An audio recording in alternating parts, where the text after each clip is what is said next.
আজ হঠাৎ করেই এই মন্দিরটাতে যাওয়ার প্ল্যান হলো। এটা অনেক পুরনো একটা মন্দির। যাই হোক, তোমরা কে কে এখানে এসেছো বা তোমরা কে কে গেস করতে পেরেছো এতক্ষণ এটা কোন জায়গা, অবশ্যই আমাকে কমেন্টে বলো।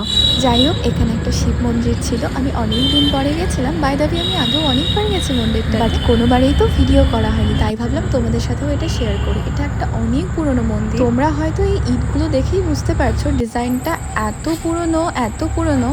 আর ছোট ছোট ইট কিন্তু এখন দেখতেই পাওয়া যায় না। এখানে দেখো ইটের ডিজাইনগুলো গোল চৌকো কত রকম ভাবে। আর মন্দিরের ভেতরে দেখলে তো কি সুন্দর ডিজাইন করা আছে গেটের মধ্যে। যাই হোক, পেছনে যে আছে তাকে ইগনোর করো। আমার মনে হয় যে নিজেকে সোশ্যাল মিডিয়ায় আনতে চায় না তাকে না আনাই ভালো।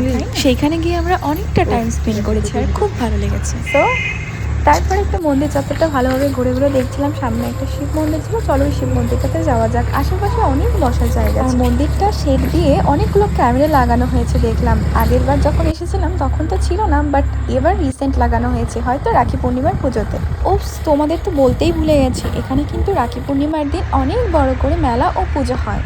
সেটা কিন্তু বাৎসরিক পুজো। যাই হোক, তোমাদের শিব ঠাকুরের মন্দিরটা দেখালাম, আর তোমরা কিন্তু প্রণাম করে কমেন্টে হর হর মহাদেব লিখেছিও। খুব রৌদ্র লাগছিল, বাট আরামও লাগছিল বসে থাকতে। যাই হোক, তার জন্য আমি সানগ্লাসটা পরে নিলাম। আর ওই দেখো দূরে যার সাথে আমি এসেছি সে ওখানে বসে আছে, আরও একজন এখানে। আমি আর রিভিল করলাম না এগুলো কারা বা এদের ফেসটা। ওকে, সো হোক, তারপরে মন্দির চত্বরটা একটু ভালোভাবে তোমরা দেখে নাও। তোমরা এতক্ষণে হয়তো বুঝেই গেছো।